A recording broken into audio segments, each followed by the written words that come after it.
শুধু রাজধানী নয়, সড়ক মহাসড়কগুলোতেও মানুষের এমন অসচেতন চলাফেরা চোখে পড়ে। বুয়েটের অ্যাক্সিডেন্ট রিসার্চ ইনস্টিটিউটের গবেষণায় দেখা যায়, জনবহুল এলাকায় 20% দুর্ঘটনা ঘটে শুধু পথচারীদের অসচেতনতার কারণে। মানুষ সাধারণত অনেকে অ্যাওয়্যার, কিন্তু অ্যাওয়্যার হওয়া সত্ত্বেও দেখা যাবে যে সে কিন্তু আইনটা মানতে চায় না। সে আইন জানে, রুলও জানে, নিয়মও জানে, কিন্তু সে মানতে চায় না। এক্ষেত্রে যেটা প্রয়োজন হয় সেটা হচ্ছে এনফোর্সমেন্ট। সড়ক দুর্ঘটনা রোধে বিভিন্ন ধরনের কাজ করে যাচ্ছে বিভিন্ন প্রতিষ্ঠান। তারই কিছু নমুনা দেখা গেল হবিগঞ্জের সানশাইন নামে এই স্কুলে। শিক্ষার্থীদের রাস্তা পারাপার ও চলাচল সহ সড়ক নিরাপত্তার বিভিন্ন বিষয়ে হাতে কলমে প্রশিক্ষণ দেয়া হচ্ছে। তবে উদ্যোক্তারা মনে করেন এটাই যথেষ্ট নয়।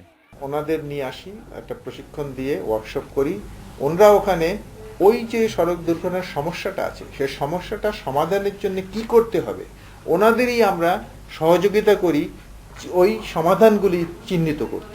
ট্রাফিক নিয়ন্ত্রণ, শৃঙ্খলা রক্ষা ও সামাজিক সচেতনতা বৃদ্ধিতে কমিউনিটি ট্রাফিক পুলিশ গুরুত্বপূর্ণ ভূমিকা পালন করতে পারে বলে মনে করছেন সংশ্লিষ্টরা। এক্ষেত্রে এলাকাভিত্তিকভাবে বিভিন্ন ব্যক্তি ও প্রতিষ্ঠানকে এগিয়ে আসা উচিত বলে মনে করেন তারা। মহাসড়কে গাজীপুর ও চন্দ্রা ছাড়া অন্য কোথাও কমিউনিটি পুলিশের কর্মকাণ্ড চোখে পড়ে না।